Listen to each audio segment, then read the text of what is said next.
Journey back in time with me to May 10th of 1940. The citizens of Haarlem, Netherlands awake to the overwhelming drone of bomber planes flying overhead. As confusion and horror ensues, they hear on the radio that Germany is invading the Netherlands on multiple fronts. And within just 5 days, Germany has taken complete control of the Netherlands. The royal family has fled in political exile to Britain. The Dutch people are left with Hitler-appointed Arthur Seyss-Inquart in charge of their country. But not all Dutch were so ready to give in to the oppressive curtain slowly unfurling over their country. An underground resistance movement blossomed in the shadows and organized, assassinated, seduced, and bombed to fight against the fascist regime. Welcome everyone to Sunflower Storytime with me, Kathleen, where we tell tales that celebrate the resiliency of the human spirit and leave us feeling hopeful and inspired. So gather around, scooch on in, and I'll tell you the tale of the teenage girl biker gang of the Dutch resistance. I'm going to issue a blanket apology in advance for all of my attempts at Dutch and German pronunciation. Let us begin in newly occupied Holland in 1940. The creep of the Nazis was gradual. The media wasn't completely seized and turned into a propaganda machine overnight. They did not announce their intentions. They came up as fun surprises over time. They were assured that the Jewish problem, as the Germans referred to it, was nothing to concern yourself with. They will deal with it when the war is over. It was an incredibly effective way to downplay their agenda as to not frighten the fascist sympathizers away. Just call it a tiny little problem. Man, we'll figure it out later. Put a pin in it. But as we now know, that Jewish problem was actually a highly orchestrated genocide. However, Amsterdam at the time housed a large number of Jewish refugees from Germany that had already fled the Nazis, including, most notably, the Frank family with their young daughter Anne. The number of suicides on the day that Hitler and his minions occupied the country was so large that Amsterdam City Department of Health was not capable of gathering all the bodies in its ambulances. They hired truck drivers to help. When the war broke out, Truus and Freddie Oversteegen were just 14 and 16 years old. Their mother, Treintje, was a proud leftist and fought for social and governmental change. They were quite poor and on welfare, but this didn't stop their mother from taking on risk and danger.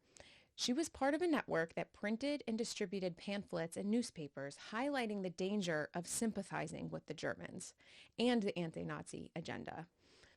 Truus and Freddie would covertly distribute these writings, trying to spread the word and hope of a resistance. The first act of real rebellion for the Oversteegen sisters occurred when they were approached by a member of the resistance to help with a plot to undermine a speech given by Anton Mussert, the founder of the NSB, or the Dutch Nazi Party. Right when he approached the podium and microphone to speak, the microphone wire was quickly cut, and in the preceding silence, Truus, Freddie, and their friends were to ring out their bicycle bells loudly and continually, which worked beautifully and made him look kind of like a fool. They were also known for hanging banners and paintings over German recruitment and propaganda, with sayings like, "For every Dutch man working in Germany, a German man will go to the front." They developed great teamwork. One sister acted as a lookout, blocking the other from view as she stenciled over the posters.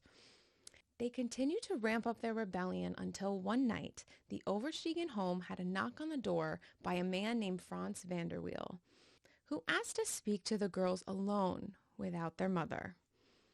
Frans was organizing a real resistance group that would be more extreme, targeted, and deadly.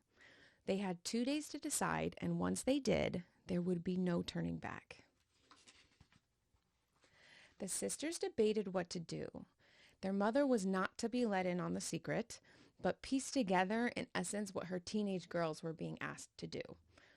She left them with one piece of motherly advice. You are free to undertake anything against the Nazis that you feel is right, but be careful and don't let each other down when things get dangerous. In 2 days, they headed off to their meeting point that they were given, the large estate of a local sculptor where Frans was waiting for them. He enlightened them on his vision for the group. They would be their own unit, detached from other larger groups, and the girls were going to play a major part in the operations. And he suddenly pauses and asks them for the address of Karl Mock, who the girls knew to be a Jewish communist who was forced to go underground. They grew immediately cautious. This man in front of them was essentially a stranger, and they weren't going to divulge an address that could land someone in harm's way. When they attempt to change the subject and avoid answering the question, Franz pulls a pistol from his pocket, points it at them, and asks again, "What is the address of Karl Mock?" "I'm sorry, but I'm actually a Gestapo, and you will tell me where he is staying." He even flashed them papers that looked official. When Truus demanded to see the papers again, Freddie leaped toward Franz alongside Truus and kicked the pistol from his hand, and they knocked him down to the ground, jumped on his chest and started throwing punches and elbows. Franz stops resisting and throws his arms up and yells, "Stop! They asked me to do it! I was just testing you!" As you can imagine, they were now even more extra hesitant. Franz demanded that it was necessary since this was going to be their responsibility as a resistance fighter, and he was pleased that they did not waver on giving up information. It wasn't until November of 1940, after 6 months after the occupation, that the first real acts against the Jews were carried out. First, all Jewish civil servants were dismissed from their jobs. Then in January, Jews can't visit cinemas. Then more and more businesses and services. They pushed the Jews to live in certain areas, not to attend the same schools as non-Jewish children. And in February, all Jews are required to register. Their ID cards were stamped with a large J, and they now had a full record of all the Jewish families living in the country. In late February, Rauter and Himmler decided to sweep the Jewish quarter in Amsterdam, and they arrested and subsequently deported over 425 young men and sent them to concentration camps. The Dutch response to this mass deportation was profound. The Communist Party of the Netherlands called for a workers' strike on the 25th and 26th of February. It would become to be known as the February Strike. It started in Amsterdam and spread to farther away villages and cities. Unsurprisingly, from today's viewpoint, the Germans responded swiftly and brutally. The SS went to the streets of Amsterdam and were granted live ammunition and given permission to fire if they felt the need. 9 strikers were shot down, thousands were arrested and deported, over 100 strikers were detained, and 23 were executed. Executed over organizing a strike. The strike would turn out to be the only such action taken against the Nazi regime in direct response to its treatment of Jews in all of Europe during the entirety of World War II.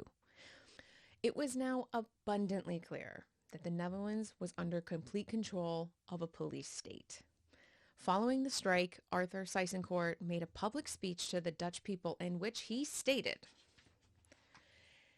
"And I would like to take this opportunity to say something about the Jewish question. We do not consider the Jews to be members of the Dutch nation. To us, the Jews are not Dutch. The Jews are the enemy with whom no armistice or peace can be made. Do not expect me to lay this down in a regulation except in police measures. We will smite the Jews where we meet them, and whoever goes along with them must take the consequences." So now it's all out there. There's no mistaking the mission of the Nazis and their intentions. The word deported is used when taking Jews away from their home countries and sending them to concentration camps. This speech makes it pretty clear why it's considered deportation and not kidnapping. The Jews are not citizens. They're poisoned to be exterminated. The Nazis ripped away citizenship from people for committing the crime of being Jewish. This drove all resistance efforts deep underground. Nothing was to be carried out in the streets. It had to be covert, stealthy, and secret. The next step came a year later in 1942, when all Jews were required to wear the yellow star on the outside of their clothing at all times, to make them identifiable quickly on sight. It was in the early summer of that year that Otto Frank had an attic converted into living quarters for his family and the Von Pels family. They moved in July and lived there until they were captured in August of 1944 and shipped to assorted concentration camps. And we all know the ending to that story.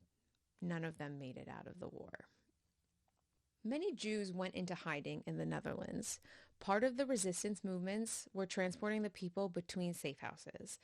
Escape wasn't remotely easy or feasible.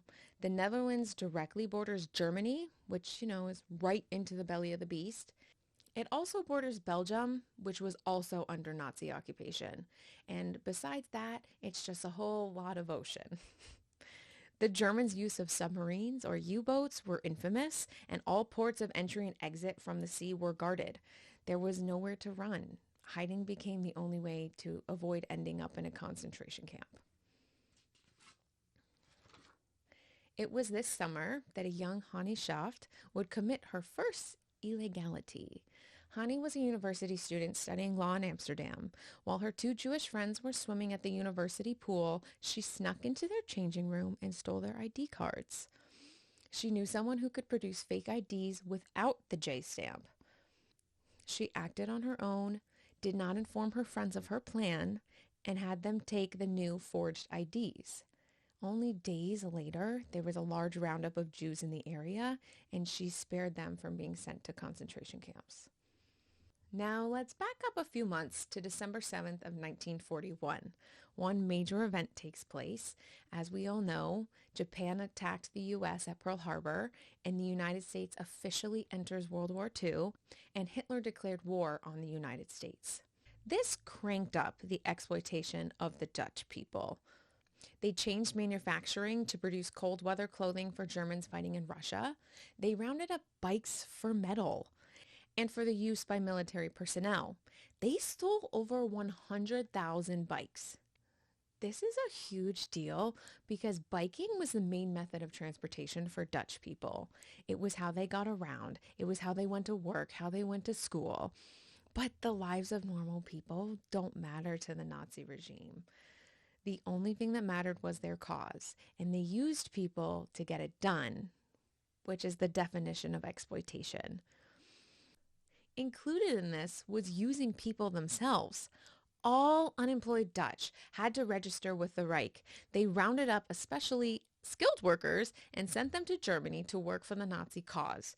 If anyone refused to do what they were told, they would be shipped instead from just going to work there to a concentration camp.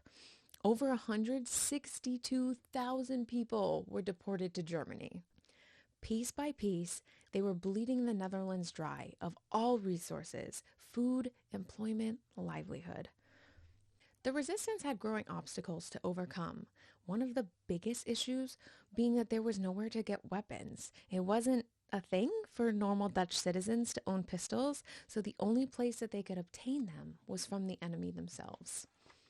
At this time, the Germans controlled the airwaves, the newspapers, all media, so it was extremely difficult for the resistance or anyone to communicate with the exiled royalty in Britain and the Allied forces. The resistance was able to establish communications with Britain by early 1942, but it was still risky communication and not immune to interference. Once the Oversteegen sisters were initiated into the resistance group led by Franz van der Wiel, they began to take on more dangerous assignments. They would often transport Jewish children between safe houses. But their first proactive assignment of targeting SS officials would be the first of many. It's important to keep in mind their ages at this time. Truus was about 19 years old, so still a teenager. Freddie was about 17. For this assignment, the girls donned makeup, sophisticated clothing, and practiced flirting and acting beyond their years with members of the resistance. I'm sure there was plenty of chuckles and mockery directed toward these children playing dress-up, but what they set out to do was no laughing matter. The resistance discovered the identity of an SS official that had been code-breaking communications between the resistance and the Allies. He was trailed to figure out his normal routine and points of vulnerability, as would become common practice for resistance fighters given a new target. He was often seen in a certain cafe, drinking and enjoying the company of young women. Truus and Freddie donned their most sultry outfits and went to the cafe, ordered some refreshments, and waited for their official to come. But he never did. And they ended up being tossed and laughed out of the cafe. I imagine they must have felt all sorts of emotions, like humiliation, like they're imposters, foolish maybe. But no matter what they felt, they went home and they left it all behind them. Until one day, soon thereafter, the girls ran into their missed target on the street by happenstance, and they immediately set the plan into action. The girls grew more and more flirtatious, more comfortable with him. Truus, being the older sister, sends her little sister away so she can be alone with the officer, subtly hinting her intentions to him. Freddie leaves and follows from afar on her bike until Truus casually looks over to her, makes a moment of eye contact, and Freddie takes off to alert Franz that their plan is back on and right now. Truus plays the part, asks him to accompany her to a wooded area in private she knows well. He enthusiastically agrees and continues to grope her and make charged comments to her. He even tries to lead her into every wooded patch they pass, saying, "This one is enough privacy, it'll do." But she manages to keep him going towards the predetermined location where Franz will be waiting for them. She's relieved to finally reach the meeting point where Franz emerges with another resistance member and starts making a fuss and playing the part of an appalled family member. Then he quickly pulls his pistol out and shoots the officer dead right next to Truus, who immediately bends over to the ground and vomits. They stripped the officer, took his uniform and weapons, and then dug a grave and buried his naked body in it, never to be seen again. Truus would later say, "The shooting of people was terrible. I remember that we cried violently, Hannie, Freddie, and me, arms around each other. It's not a nice job, but it had to happen. At some point, traitors will be found out in your group and they must go. You can't put them in prison. You have to find a solution, and the solution is he must be liquidated." Liquidated was the term that they used for assassinate. It sounds a bit more casual than specifically murdered. But she raises a fair point. Their group was underground. It was a network of safe houses and moving parts. There was nowhere to imprison people. The Nazis had control over the prisons. So if someone had too much information or was found out to be a traitor to the group, what option was there? These were dark, high-stake times. In 1943, the university scene was tumultuous. 2 high-ranking Nazi officers were shot by university students, and it kicked off a rampage against universities. A loyalty pledge was forced upon every single university student that if they did not sign, they could not continue to attend the university. The pledge stated that I will solemnly obey existing laws, decrees, and other rules in all honor and conscience, refrain from all actions directed against the German Reich, its armed forces, or the Dutch authorities, as well as from actions and utterances that will endanger public order at the universities and technical institutes.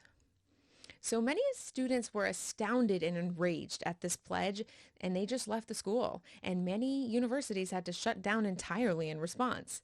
This caused Hannie Schaft to leave her studies entirely. She chose to dedicate herself to the resistance instead and fight. She went to a cigar shop where she had heard that the owner was involved in the resistance. The owner put her in contact with Franz van der Weel. And this is where Hannie met the Oversteegen sisters, who were just a few years younger than herself, and the three would form an infamous team. The reason that these young women were instrumental to the resistance was simply because they were young women. Remember that all men without employment were to report to the German authorities and be sent to work in Germany, or somewhere on behalf of Germany. That meant that men walking in pairs down the street looked conspicuous. They would be stopped immediately by the patrolling SS, or at the very least at the checkpoints throughout the city. On the other hand, you have these youthful girls who would sometimes wear their hair in pigtails even, biking down the road with what appeared to be food in their baskets. They'd turn up their innocent charm and chat with the Germans. Hannie was even fluent in German. Who would ever suspect a woman in the 1940s as being able to shoot a gun or partake in political activism? Well, in their bike baskets, they did not carry food, they carried weapons. They were the official couriers of the resistance, moving anything around in plain sight. Some might think that being a teenage girl when a world war breaks out means that she's helpless, that it's out of her hands and that there's nothing she can do about it. But not these three. They harnessed their weakness and used it to their advantage. The men in power and authority think that women are harmless and incapable of dangerous things or sophisticated things, but they pulled that Uno reverse card and used the soldiers' misogyny to make their lives miserable. A Dutch sympathizer informed Franz of a steam bath that a group of German soldiers liked to frequent. This particular group did not seem to care much for Hitler or the overall Nazi cause, which made him the perfect target to elicit information from. And who do you think would be most likely to succeed in getting information from a bunch of young Nazi men in a steam bath? You guessed it, Hannie and Truus. Especially since Hannie spoke German. And they did just that. They got the information they needed. They left the group, went to the changing room, and stole their pistols. Now, buckle up for what must have been the most harrowing assignment that Truus was ever given. In spring of 1943, there was a sudden and urgent warning that another sweep of Jews was coming, and a group of about 10 or so children were at risk with nowhere to go. Truus put on the uniform of a German Red Cross nurse and escorted the group of children to Central Station in Amsterdam with a very official-looking papers that stated that these children were ill and to be quarantined, which is why she was escorting them to Dordrecht. Truus did not speak German. She knew a few phrases and a little bit, but she was not fluent. This was a German Nazi-occupied train with officers aboard. If any of them had truly questioned her or done more than stopped and reviewed the papers that she was carrying, what would have happened? Nothing good. That probably would have been the end of her story and the story of the children that she had with her. She was undercover in the snake den itself, completely surrounded by the enemy. One wrong move and she's done. She was supposed to have a second resistance fighter member with her, but for an unknown reason, he wasn't there. So on the fly, she had to execute the mission all on her own. The children first saw her when she was in uniform and did not know that she was trying to help them. When they were alone in the train car, she decided to tell them to try to ease their fears, but they were just more confused at that. And as soon as anyone came by or the German officials came to inspect the group, she had to hail Hitler and was firm and rude to the children, playing the character. She even smacked a 14-year-old boy in the face for not being silent. The youngest child was approximately 4 years old and crying and terrified. The children didn't know who to trust, but they knew that they had to go along with her, whether she was resistance or whether she was a German. They made it through the train ride, which even included a transfer to a second train and another review by German officials. She was given directions to a local shop where her point of contact would give her further directions and instructions on how to navigate to a small boat in a canal that they would take to their next destination. This feels like she was flying by the seat of her pants, borderline improv because, of course, each step in this plan was very dangerous, innumerable variables in the way that could change it, and as always, the threat of being caught. So, go through that field over there, break through a barbed wire fence, crawl through a second meadow, and then wait and hide at the shore of the canal until a specific time when the tides will be in your favor. Sounds reasonable! Especially with a group of 10 children of varying ages? Well, that first field was a literal minefield, complete with a German watchtower and a sweeping spotlight. They had to army crawl through the muddy minefield in complete silence, laying perfectly still when the spotlight rolled over their position. The children did not make a sound. They made it across the second meadow, through some bushes and thicket to the canal, where they had to wait for hours. Truus let herself break down and cry for 1 minute when she felt that they were temporarily safe, and then she had to pull herself back together. The children were growing restless during their wait. They were exhausted, scared, hungry, and thirsty. Finally, in the early morning hours when it was time to board the small boat, they one by one, quietly as mice, boarded the boat and crouched real low. Once they pushed off the edge, some of the older children started rowing as the strong current carried them away, until suddenly a large spotlight sweeps over them and suddenly stops on their boat. Truus whispered to the children to get down, but the 14-year-old boy, overflowing with rage and frustration, stood up and screamed at the Germans in the distance to just shoot at us already. And they did. The boat was littered with machine gun bullets in seconds. Truus jumped overboard and swam through the bullet-laden waters to the edge. And once she looked back, she saw some of the children swimming and went back in and was able to grab the 4-year-old girl. She pulls them both to safety and looks back and finds no other sign of life. She hauls the girl across the meadow, back through the barbed wire, and crawled across the minefield again. She runs with the girl in her arms until she finds a farmhouse and bangs on the door, hoping and praying that the inhabitants are sympathetic and are not going to turn them in. She was in luck, and the farmer and his wife rushed them inside, provided them with food, clean clothing, and beds to sleep in. The farmer even went back out into the night and covered their tracks with pepper to deter any hounds that might trace their scent back to the house. In a few days, Truus departed back to Amsterdam, and the couple said that they would try to find a good home for the young girl. None of the other children that Truus had set out with survived.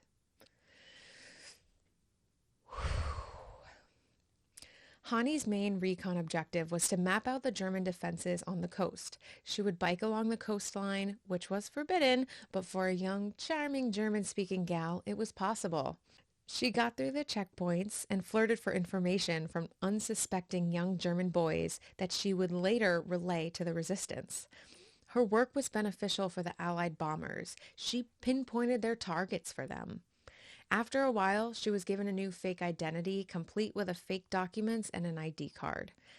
Her bright red hair, fair skin and freckles made her stand out and memorable in people's minds. She was too easily recognized.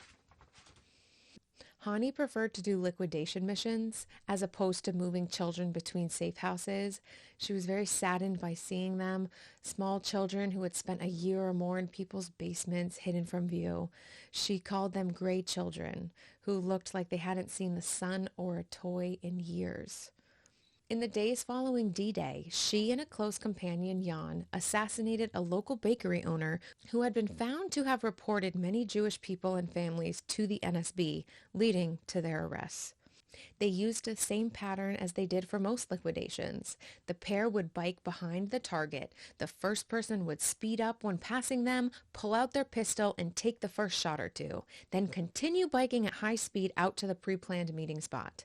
The first person does not look back or stop for any reason. After the first shots are taken, the second person follows behind to ensure that the target was taken out, and would take additional shots if needed. It seems like these pistols would jam a lot, so when going for their second shot, if it did jam, their opponent might have enough time to pull out their own pistol and fire back. The resistance fighters specifically trained taking shots while pedaling a bike, similar to how the Native Americans would fire bows while riding on horseback. This incident was the first time that Hannie had been identified in the newspapers, and that the shot had been taken by a woman. Instead of laying low in the aftermath of the liquidation, Jan and Hannie sought out another target, a Dutch police captain known for rounding up Jews and other fellow Dutchmen. When Hannie took the first shot riding by the target, coincidentally, bombers started flying loudly overhead, which created a lot of confusion. She took the shot, but she missed. And when Jan came by second, he hit his target, but he himself was also shot. He hauled himself away to a nearby flower shop and pushed his way in where two elderly women were affronted. They shouted for help since a strange man was profusely bleeding in their kitchen. Authorities scooped him up, knowing that he was probably an important person in the resistance, but also knowing that he probably had a fatal injury. They took him to seek medical attention to keep him alive, just so that they could question him. In his painful, delirious state, and most likely under the influence of numerous medications, he divulged the addresses of his own wife, other members of the resistance, and the identity and address of Hannie's parents before he passed away from his injuries. As you can expect, they raided Hannie's parents' home and then sent them to concentration camps. Hannie was devastated by the loss of her friend and overcome with guilt over the fate of her parents. In some of her darkest moments of grief, she even declared her intentions to turn herself in exchange for her parents' release from the camps. Truus and Freddie were with her through these times and logically argued that that would be the worst possible thing she could do. That they would never release her parents, and that she would be tortured if she surrendered to them. Emil Rule, an SS officer, remember him for later, would say, "For us, this girl was a terrorist. That is why we followed every trail until we found her parents' address, and there were many accounts of sabotage and liquidation done by a girl with red hair." It was after this that she dyed her hair black and adopted her friend's glasses for a different physical identity. As the Allied forces were closing in, life got even more difficult for the residents of Holland. Food and resources were scarce. Hitler announced that there would be no more criminal proceedings for political opponents of the regime, that they were given license to take matters into their own hands, and they didn't need to bother detaining. As the Nazis made progress on the V-2 rocket missile, the Oversteegen sisters and Hannie were sent on missions to try and track down where it might be deploying from. Any information that they could solicit from Germans they chatted with at checkpoints could be proved useful. On September 4th, the Queen took to the radio to announce to her people that liberation was imminent and that they would soon be free again. But not quite. The German forces did make moves to retreat in Holland, but then they stopped, and things got even worse for the remainder of the war. The Germans tightened their authority. It was absolute no holds barred. Going into winter, all resources were being routed straight to Germany, away from the Dutch. They were left with no way to heat their homes in the freezing temperatures of winter. They resorted to deforesting the area for firewood. The girls even made trips out to the countryside to plead with tulip bulb farmers. The farmers weren't allowed to sell to international markets, which resulted in large stores of tulip bulbs that ended up being donated and used as sustenance. Newspapers ended up printing up tulip bulb recipes on how to prepare them for food. The national symbol of the Netherlands, the tulip, wasn't a tulip anymore. They had to harvest the bulbs and use them and eat them instead, because there was nothing else to eat. Hannie and another member made plans to liquidate a Dutch police chief, Fake Christ, that would capture and torture many resistance members. Hannie took her first shot and hit him in the arm. Then her gun jammed, giving him time to pull out his own weapon, and shot her back. She was struck in the leg, but her companion scooped her up and pulled her away to safety in time. She was treated by a doctor and forced to go into hiding for a while. After her recovery, Truus and Hannie unexpectedly found the police chief she had failed to liquidate, and they started their pursuit. They approached him on their bikes, pulled out a pistol, but before she could take her first shot, another shot is fired by somebody else. Their target is hit, but not by them, by another resistance group, and the girls flee the scene. The following day, a memorial is held for Christ, and the girls attended wearing Red Cross uniforms so that they could see who was left on the force and gather any license plate numbers from vehicles. At the end of the ceremony, police vans pull up and 9 men are taken out in shackles. It's announced that these men are suspected of being involved in the assassination, and in an instant, the squad fires upon them. They hit the ground, and they are unceremoniously thrown into the back of the same police vans and carted away. There was no investigation. There was no trial, just public execution of their initial suspects. In December, the resistance got a tip from a German working in a submarine bunker that on Christmas Eve, the Germans were having a party and their explosive equipment would be left unattended. They sent the 3 women to infiltrate a German bunker and retrieve the goods. On a freezing cold night, they biked to the perimeter of the compound. Their accomplices led them into the pre-cut barbed wire fence and then ghosted them, leaving them completely alone in enemy territory. They found their insider, who led them inside to the storage area with the explosives. Then he said that he would be missed if he was gone any longer from the party and left them alone again. There were 5 boxes filled with heavy explosives that the 3 of them had to extradite all by themselves. They put the boxes onto their backs and crawled their way out of the compound perimeter into the December night, hoisted them onto their bikes, and transported them all the way back to the city, with no help from anyone else. Franz put together a small group, including the 3 girls, to take out a major railway bridge. The girls were to sneak onto the bridge, place the putty and explosives, and get out before it detonated. The night that they set out, the girls discovered that the bridge had no walkway, so suspended hundreds of feet in the air in total darkness, they had to carefully navigate to the middle of the train tracks. As they were installing the putty, they saw a small light bobbing from the other end of the tracks. They hoisted themselves up over the side railing with just their fingertips and toes keeping them from the fatal fall to the river beneath them. When the patrol passed, they pulled themselves back up to the tracks, but they were at complete muscle fatigue and could barely stand. There wasn't time to complete the bomb setup and retreat, so they had to completely abandon the objective. But in no time at all, Franz plotted a second railway mission. This time, they were teamed up with a trio of brothers. They successfully planted the explosives, set the fuses, and ran back to base camp just in time to hear the explosion, a flash of blue light, and the screeching of steel as the train derailed. Mission accomplished. One day in March, Freddie was at the market and saw another high-value target for the resistance, Co Laurendijk, a Dutch hairdresser who turned over many Jews and was a big-time informer for the Nazis. Truus and Hannie rushed over, trailed him, and started their usual liquidation routine. They shot him, but he would go on to survive the assault. The girls weren't able to flee in time before the police arrived and set up a perimeter, looking for the assassins responsible.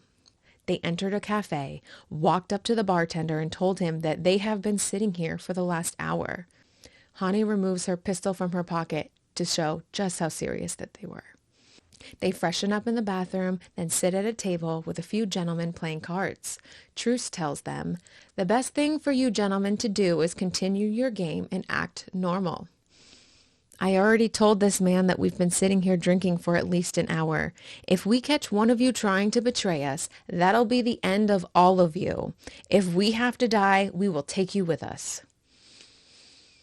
When the cafe was bombarded with officers, the girls acted as flirtatious drunks, hanging off the men.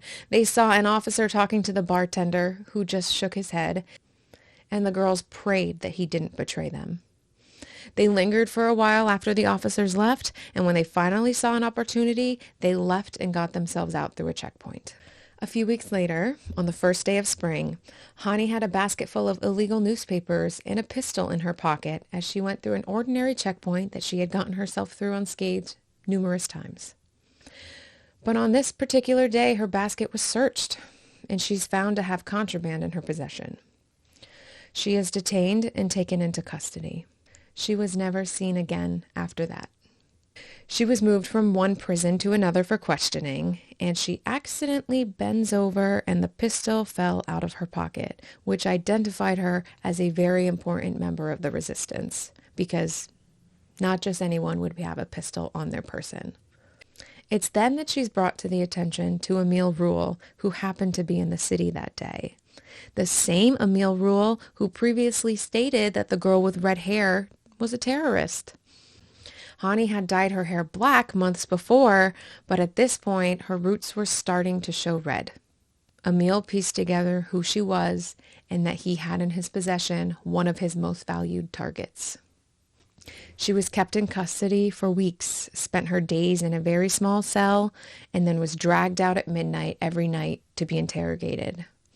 But Hannie never divulged any information, never gave up names, addresses, or plans. And on April 17th, she's brought out of the prison to a waiting car with 2 men carrying guns and a shovel.